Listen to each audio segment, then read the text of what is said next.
I mean, it's a win-win for everybody. I mean, we're truly serving these people, making a difference. You know, the only complaint that I have received from my private lenders is they would say, Jay, why in the world didn't you tell me about this, long before you did? Absolutely. If you're a real estate investor and are wondering how to raise and leverage private money to make more profit on every deal, then you're in the right place. On Raising Private Money, we'll speak with new and seasoned investors to dissect their deals and extract the best tips and strategies to help you get the money, because the money comes first. Now here's your host, Jay Conner. Our average profit is $78,000 per deal that we do. You know, you don't have to do many deals when you're doing business like that. Hello and welcome to the Real Estate Level Up podcast. Today we have a very special guest, my great friend and one of my mentors from 2014 actually, is when we first met. And he's been buying houses since, 2003, I believe, in a little town of 40,000 people, and averaging $78,000 profit per deal right now. So I don't know about you, but that's a guy I like to learn from. And done over $118 million of transactions, a national speaker, twice best-selling author, and a whole bunch of other cool stuff. Private Money Authority. That's where we met, actually, is you started helping me raise private money and learn how to do it the right way. And so within 90 days of learning it, Jay raised over $2 million, $2,150,000, and a whole bunch of other cool stuff. So Jay, tell us about yourself. Thank you for being here with us, brother. Absolutely, Andrew. Thank you so much for inviting me along to talk about my favorite topic, and that is private money. And the reason it is my favorite topic is because there's no other strategy, there's no other way of doing business that has had this kind of impact to our business. I mean, Andrew, you and I know how to buy houses on terms. We know how to buy houses subject to the existing note.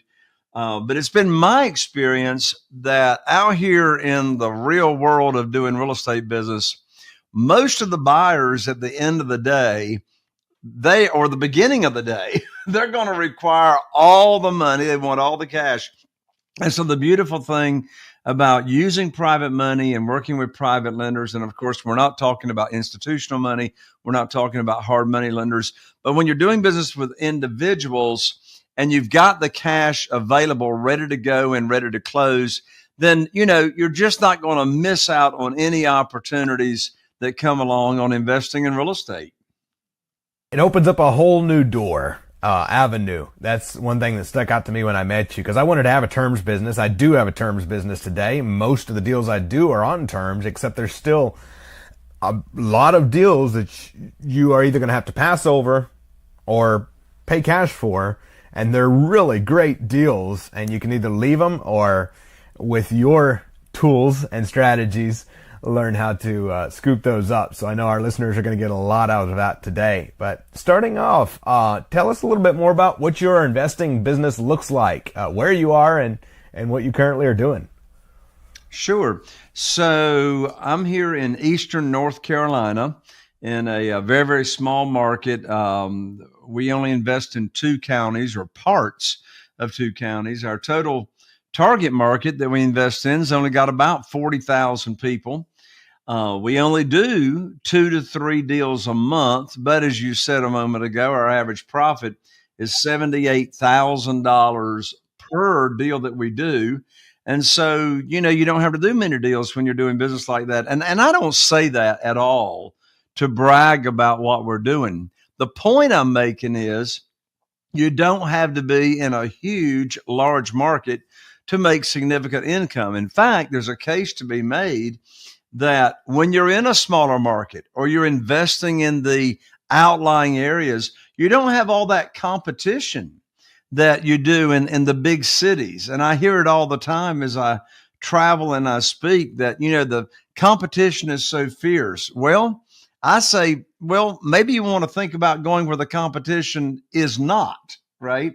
Now, are there Absolutely. other real estate investors here in our market? Of course there are, but I don't know any other consistent day in and day out real estate investors here in our market that are doing the marketing, consistently to where we have seller leads that are coming in every day.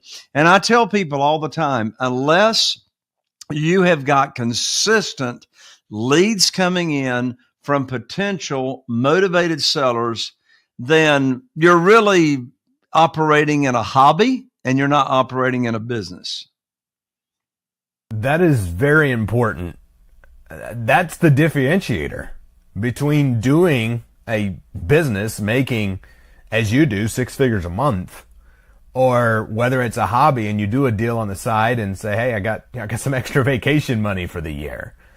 And that is the make or break. And there's nothing wrong with having a hobby. I mean, if you want to have a hobby, have a hobby. But the important thing to know is realize what you're doing. Absolutely. Right? At least be aware as to whether you're running a business or a hobby. And, what does it take to have a successful business? So how did you come to get involved originally? I love this story. We've been friends now for many years, and I've heard you tell this story. So tell everyone how you got involved in private money in the first place. Well, I can tell you how I did not get involved. I just didn't wake up one morning and say, hey, I think I'll go raise me some private money. In fact, I never heard of private money. I never heard of self-directed IRAs and that whole world until January of 2009. I started investing in single family houses here in Eastern North Carolina in 2003.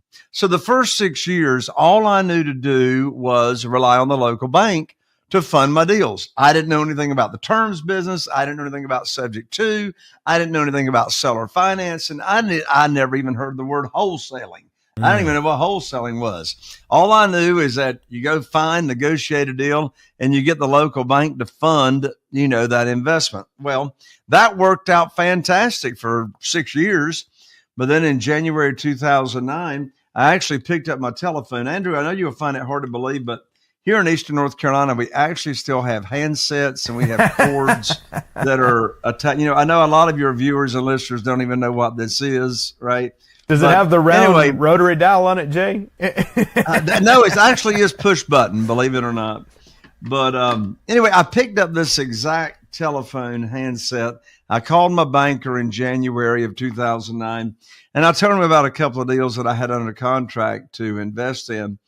And I learned very, very quickly during that conversation that I'd lost my line of credit. Nothing on my part. I mean, I'd had a great credit score, had a great relationship, making payments on time on deals for 6 years. But when my banker told me that my line of credit had been shut down, I said, what are you saying? Why in the world are you shut down? And my banker's name at the time, his name was Steve. I said, Steve, why are you doing this? He says, Jay, don't you know there's a global financial crisis going on right now? And I said, no, but now I got a financial crisis going on because I got these 2 deals under contract and no way to fund them. So my definition of coincidence is God's way of staying anonymous. That's and good. So in less than 2 weeks, I learned about private money, private lending, and how that works. So what I did is I put my program together. In other words, when I say I put my program together, what I mean by that is I decided what I was going to offer people as far as interest rates, what the length of the note was going to be. And, the thing that I learned so quickly about this world of private money is that it's a 180-degree shift from the way you traditionally borrow money. Traditionally, you go to the bank, you get on your hands and knees, and you put your hands underneath your chin, and you look at Miss Banker or Mr. Banker, and you say, please fund my deal. Please fund my deal, right? Well, in this world of private money, I've never asked anybody for money. I've never pitched a deal. And people ask me all the time, they say, Jay, how in the world do you have all this private money and you've never asked anybody for a deal? I haven't asked anybody for money, rather. And well, the answer is I put on my teacher hat, you see here. I put on my teacher hat, my private money teacher hat, and I started, and I still do, teaching people what private money is, how they can earn, how individuals can earn high rates of return safely and securely. And your hair still looks perfect. Of course. I like that. That's because I got hurricane hairspray. What are you talking about?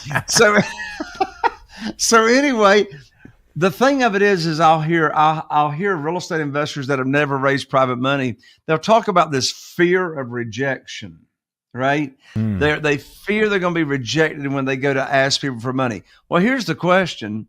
How in the world can you be rejected when you're not asking anybody for anything? I'm not asking anybody for anything. I'm got on my teacher hat. Here's the interesting thing. I got 47 private lenders, and none of them ever heard anything about private money, private lending, or self-directed IRAs, how they can use their retirement funds to invest in real estate or loan or be a private lender. They never heard any of that.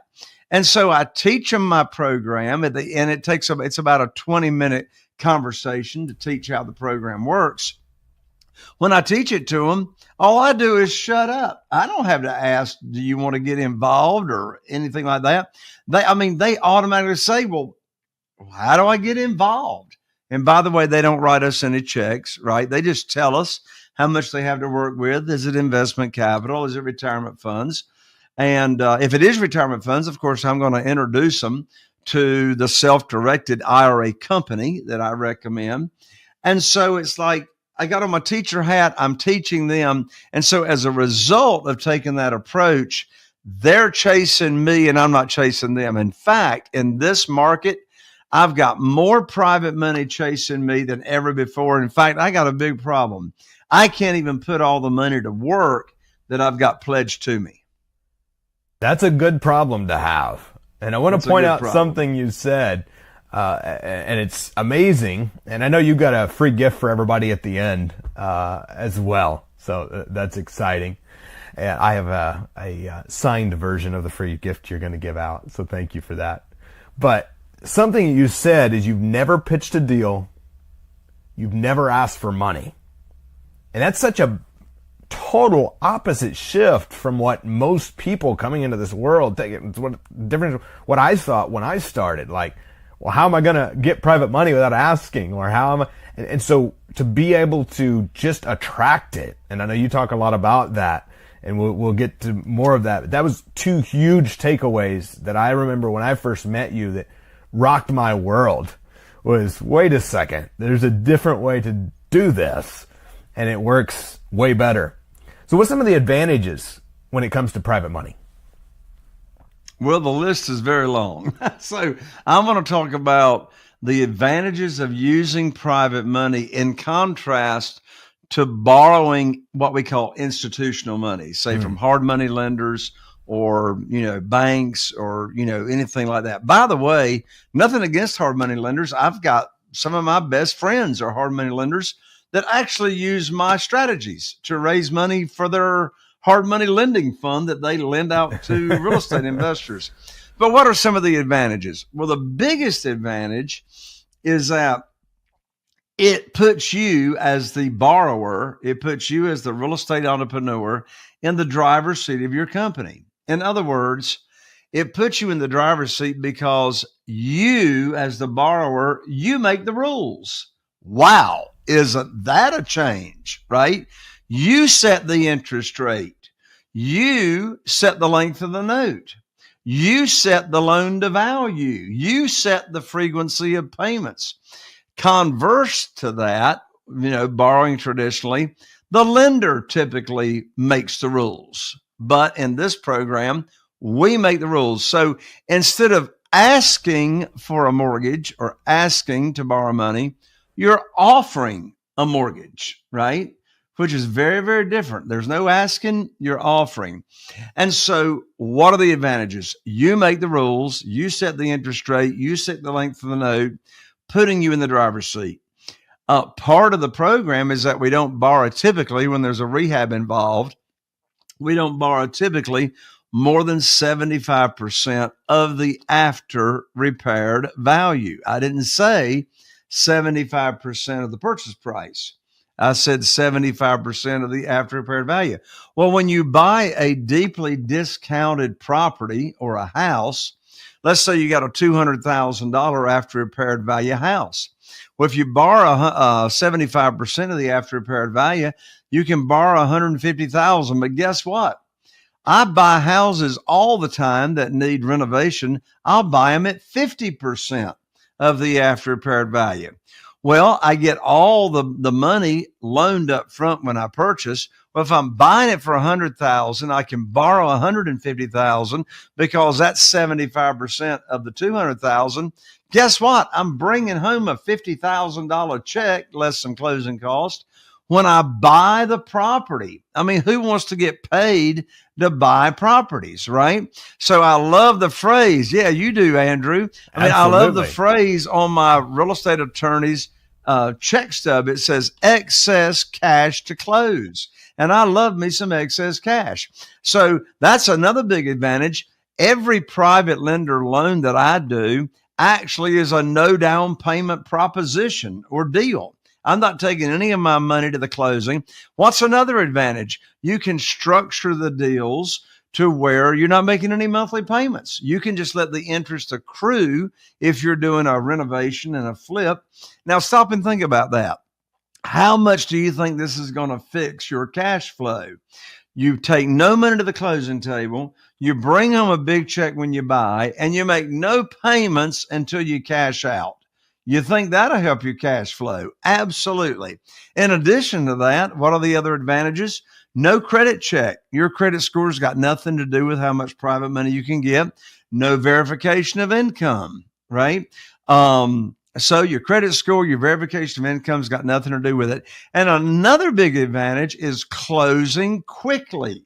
So I make offers to where I'll close within 7 days. Well, you know, if you're borrowing institutional money, quite frankly, I'm surprised anything ever closes. I mean, what do they do with the verification of income that they lost 3 times? I don't know, but I'm able to close quickly. Well, I actually get more offers accepted because I'm able to close quickly. I'll actually buy a house. I mean, talk about putting you in the driver's seat. I've recently bought 3 houses in the past couple of months where the sellers didn't want to sell for a few months down the road. Guess what? We went ahead and closed on it, got them their money, and I'm letting them live rent free, right, until they move out. Well, the reason I want to go ahead and close now and close quickly using private money is because time kills deals. The more time that goes by between you're talking with a seller or negotiating with a seller and actually closing on the deal, the less likely that deal is even going to happen. So the bottom line is it really, really puts you in control of your business. That's an excellent point, and something that really stands out about the private money and the way you do it, Jay, is I get that question all the time from people. They go, well, how much do you have to bring to closing? How much down do you have to put with a private lender? Everything you just said solves every challenge a real estate investor has, as long as they have the right knowledge, of course, to do the deal. You just solved every money challenge they had. And yeah, absolutely. And you know what goes along with that? When I say I've never asked for money, well, here's an example of that. Using private money, there's no application, right? There's no application process. You're already approved, right? There's no approval process from the lender, because then again, you're offering this mortgage to them. And now here's another example, Andrew, as to how we never ask for money. They say, well, Jay, okay, I understand. You're teaching the program. You're not asking for money. They tell you how much they got to work with. But now you got a deal. How in the world are you going to get your deal funded without, quote unquote, pitching the deal? Well, it's real simple. I pick up that handset again with the cord attached to it, and I call up the private lender with what I call the good news phone call. Well, what in the world is the good news phone call? Well, here's the exact script. I call them up. I say, I've got great news for you. I can now put your money to work. Now, by the way, when I call them up with the good news phone call, they're already sitting by the phone waiting for the phone call, because I've already taught them the program. They've already told me how much they've got to work with. I mean, by the way, Andrew, I tell you something that just drives me flipping crazy. And I know you've heard it, but I've heard some educators out there say, just get the deal under contract. The money will show up. And I want to go, where?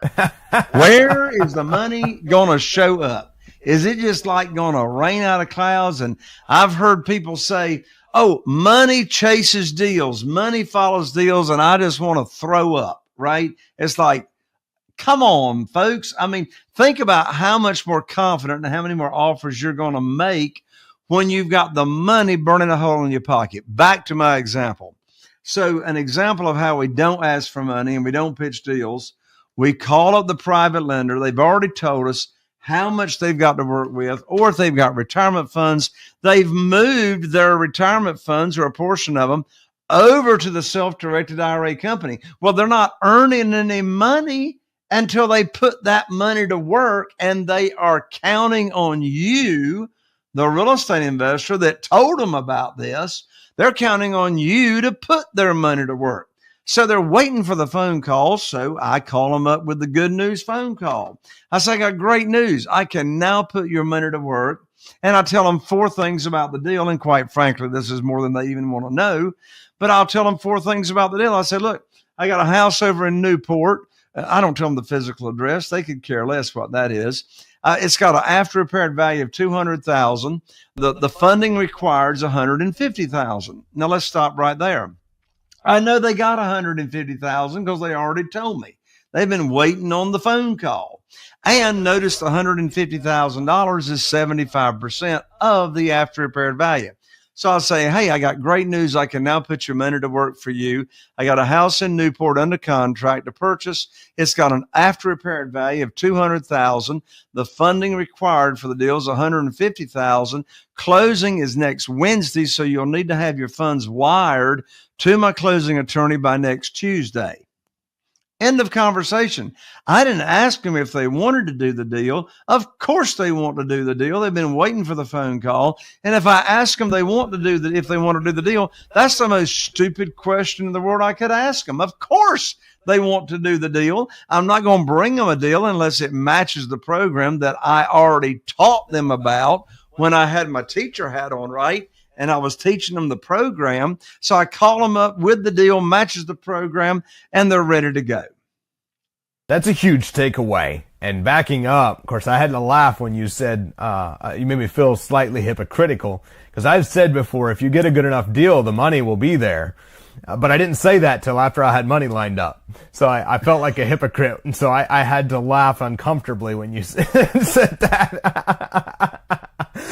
But secondly, it's a really good point, and I think this is where I got hung up, and I think this is where a lot of people get hung up, is thinking, oh, I need to go tell them, because that's what we're all programmed when we, quote, borrow money. I need to go beg this person to please loan me $150,000 on this house and give them the street name, and if I can convince them there's enough profit, maybe they'll fund it. And what you just said flips the whole script on its head. And that's how you've been raising money for many years, and that's how I've been raising money since meeting you, is learning to do exactly that. Sell the program, not the property. That's well, amazing. and Andrew, I remember way back when you came to one of my private money events, I remember you saying one of your big takeaways was what ties in with this, not asking for money, is you're actually serving these people. You're actually serving these private lenders that they don't even know what private money is until you tell them about it. But, I'm sure you've experienced the same thing. Carol Joy and I have as well. We have received verbal, in-person, and handwritten notes from some of our private lenders talking about how we have changed and just transformed their retirement years to where they could not have traveled and done some of the stuff they've done. Isn't that a good feeling? Yeah. I mean, it's a win-win for everybody. I mean, we're truly serving these people, making a difference. The only complaint that I have received from my private lenders is they would say, Jay, why in the world didn't you tell me about this, long before you did? Absolutely. And I think that's very important takeaway. And when I started, after meeting you and starting to raise private money and do it your way, that was one of the biggest breakthroughs for me that convinced me that everything you was saying, I believed you, but when it became my reality was when I started getting those notes and the phone calls, just the thank yous. That's amazing. So maybe somebody's listening to this going, but why would anybody loan me money? What do you say to them? Well, that's a common question I get, particularly from new real estate investors. They'll say, why in the world would somebody loan me money? And I've never done a deal, right? Why would they loan me money? And here's the answer. If you, as the borrower, do not pay the private lender, the property does. That's why we're not borrowing unsecured funds. Can you borrow unsecured funds? Yes, you can legally, but don't do it. Back that promissory note, buy the real estate that you are purchasing. And so now you're going to be giving your lender either a mortgage or deed of trust. It's the same thing, just it's called a different thing based on the state that you're in, but it collateralizes the note. And another way that you're going to protect your private lender is back to that maximum loan to value of 75% of the after repaired value. So if you don't pay them, they've got the legal right and they've got that property that they would actually own. And quite frankly, they would make more money doing that than the interest that you'd be paying them. Now, of course, no private lender is going to want the property. They don't want the property. That's why they're passive. They want you to do it. But that is their protection just in case. That's good protection. And it definitely is a way that everybody wins. Another question I wanted to ask you is, what do you say to potential private lenders? This is a question I get a lot. So like if I'm just like introducing this concept and this world of private money, how do you start a conversation? Exactly. I love did you know questions. Did you know questions? They're like curiosity questions. So I can just be like in a casual conversation with a friend or, at a networking event or whatever. And one of my favorite did you know questions is, did you know there's a way that people can actually earn unlimited money per year tax-free? Well, they're not going to know the answer to that question, but you got their attention when you said unlimited money tax-free. Well, the answer to that question is, of course, you got to be familiar with self-directed IRAs. And so my follow-up question to that, first, I start the conversation with, or I start the topic of conversation with, did you know there's a way people can earn unlimited money per year tax-free? Of course, they're going to say no. And then I'll say, well, have you ever heard of self-directed IRAs? And in all likelihood, even a financial planner is going to say no, they never heard of it. And so now this opens up a way for me to have a conversation about self-directed IRAs. And so now, and of course, the specific answer to that question is when someone opens or has a Roth IRA, self-directed IRA, they can invest that money, and a Roth IRA is opened up with after-tax dollars. So whatever the return is on that Roth IRA is already tax-free. But even if they have just traditional retirement funds, it's at least going to be tax-deferred. So I love that way in starting. Another way, how do you start conversations on private money? I like starting conversations by saying, by the way, are you investing in anything these days? Like, are you in the stock market? Are you into crypto? You invest in anything? And regardless of their answer, particularly if it's the stock market, my next question is, well, how's that working out for you in this market? Well, you know what that answer is, right? Because the stock market is so volatile. And so that opens up a door to now talk about the private lending program. I love that. And the did you know questions, that's a writer downer, because that goes back to not asking for money. You're just putting on your teacher hat. And I'm still amazed that your hair looks the same after you put that on 4 times. What kind of documents or documentation do you need, and how do you close these? So you've got the deal, you've got the person who is going to be your private lender, what's next? Yeah. So actually, before we're actually raising private money and having a deal to close, the worst time to be looking for private money is when you need it for a deal, right? That's why I teach and practice the money comes first. Well, that's the same. It goes the same for your team members. Your real estate attorney, the worst time to be looking for a real estate attorney is when you need one to close a deal. So you want to establish a relationship and have your relationship in place with your real estate attorney that can draw up your documents. So you got a deal under contract. You got your private lender lined up, ready to go. So what happens next? Well, what happens next is for your real estate attorney, not you or somebody in your office, but for your real estate attorney to draft the closing documents. Well, there's only a couple of documents. There's the promissory note, which is going to lay out who's the borrower, that's your private lender. Who's the lender, that's your private lender. Who's the borrower, that's your entity, your land trust or your LLC or whatever entity that you're investing in. The promissory note, of course, is going to lay out what's the interest rate, the frequency of payments, right? So it's a very, very short document. And then you have either the mortgage or the deed of trust, which is going to collateralize the promissory note. And then you have a HUD settlement statement.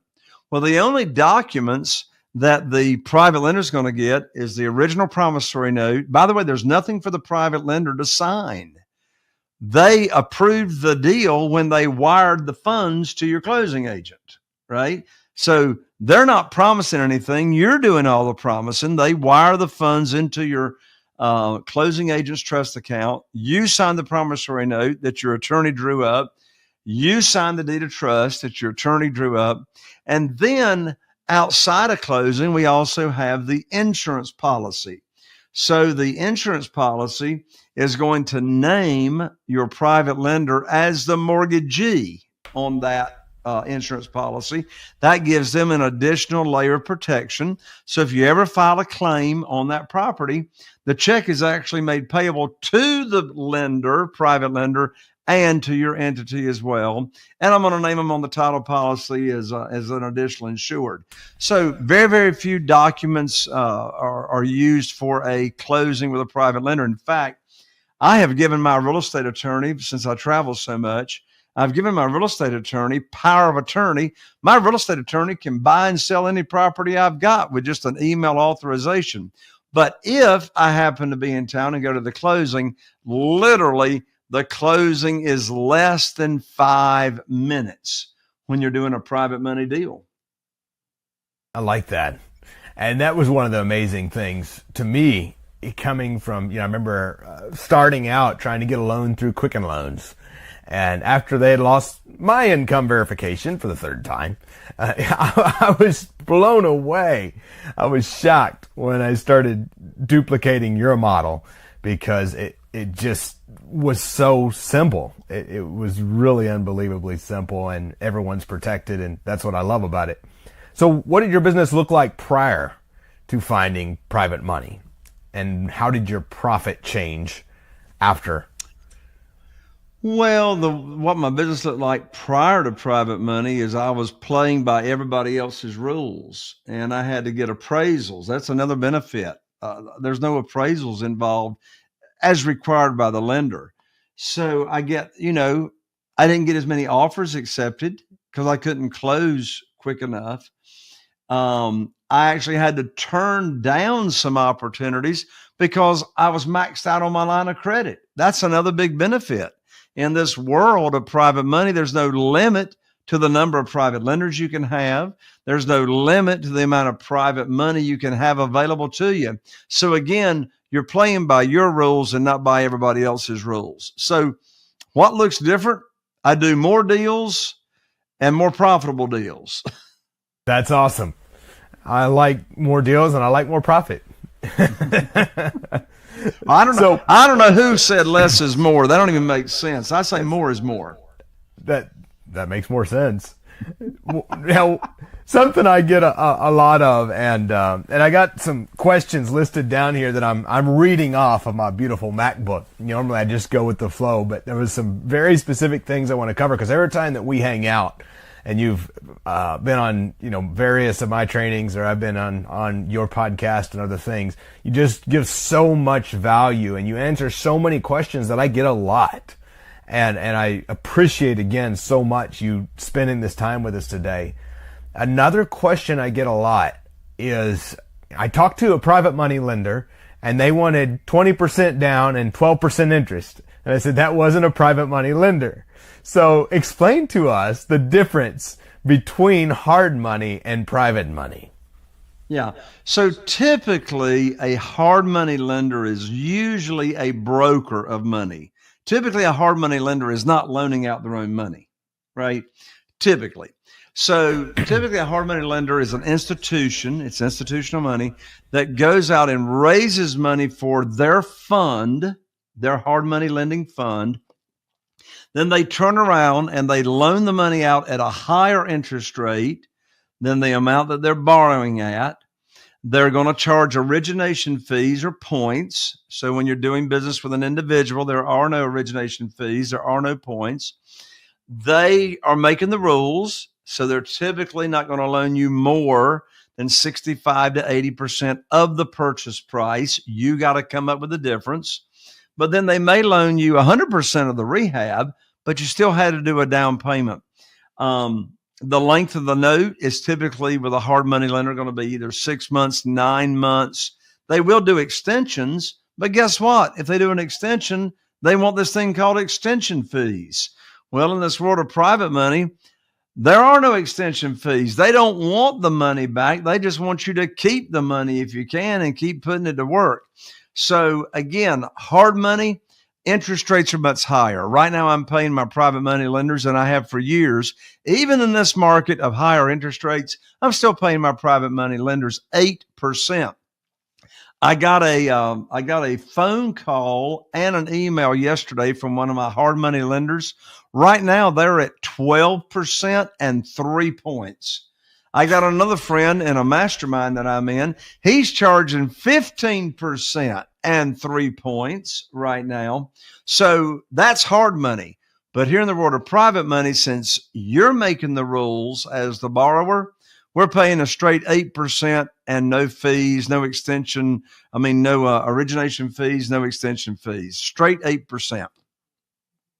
And that's a very important differentiator, is that you set the rules. Whatever you and your private lender agree to is what happens.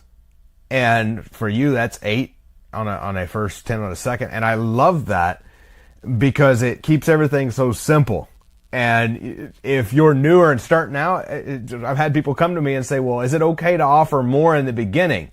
I said, yes, if you want to, and it's only your lack of confidence that's causing you to do that. Because quite frankly, there is plenty of money. What is the amount of private money floating around right now? Well, prior to COVID, there was $18 trillion that was just sitting in people's retirement accounts for cash, sitting in certificates of deposit that could be used, for private money. Did and a couple of months ago, I checked it out. 18 trillion. Yeah, with a T. That was before COVID. But now on this side of COVID, $31 trillion, can you imagine, in cash. That's even more than the federal budget. I was going to say, and the government hasn't confiscated it to pay off the debt, thank God.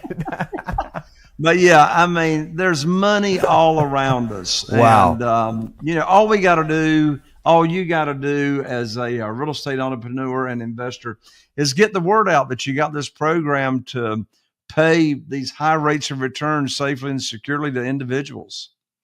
So one more question before we wrap up today, and thank you again so much. I know due to our errors on the internet and whatever the heck was going on, we've spent extra time here today, and I just so appreciate you spending it with us. If you were starting over from scratch, what would you do differently in your business and why? Well, I would not have started out this business without a mentor or coach. I'll tell you that. My first 6 years, I made so many mistakes. The only education that I was using was experience from the mobile home business, which does not translate to this business. And I was reading some books, but if I had it all to do over again, I would not have waited 6 years into it before I actually started working with somebody that had already blazed a trail and already, knew what to watch out for. They'd already gone through the minefield. So my advice is, don't start out the way I did. Start working with someone that can be your mentor, be your coach, hold your hand as you are on this pathway to a new career. That's some good advice. I am grateful that I found a great mentor in the beginning, you being one of them. And thank you again so much. I just want you to know and to remind you of back in April of 2014 when I met you. At the same time I met our friend and mentor, Ron LeGrand. It was a very pivotal point in my life, and I'm so grateful that you were there and of everything you've taught me. Well, I know you have a free gift for everyone, so anything else you want to share before we give them the beautiful free gift you have? Hey, I'm ready to give this gift away, Andrew. Let's do it. And that is, yes. So I'm so excited about my book, which is called Where to Get the Money Now. And by the way, this is not an ebook. You can't download it. I actually have to put it in the mail and mail to you. And believe it or not, the post office actually is still open. So I will mail this to you in a priority envelope. You'll receive it in 3 days or less. Where to Get the Money Now, subtitle, How and Where to Get Money for Your Real Estate Deals Without Relying on Traditional or Hard Money Lenders.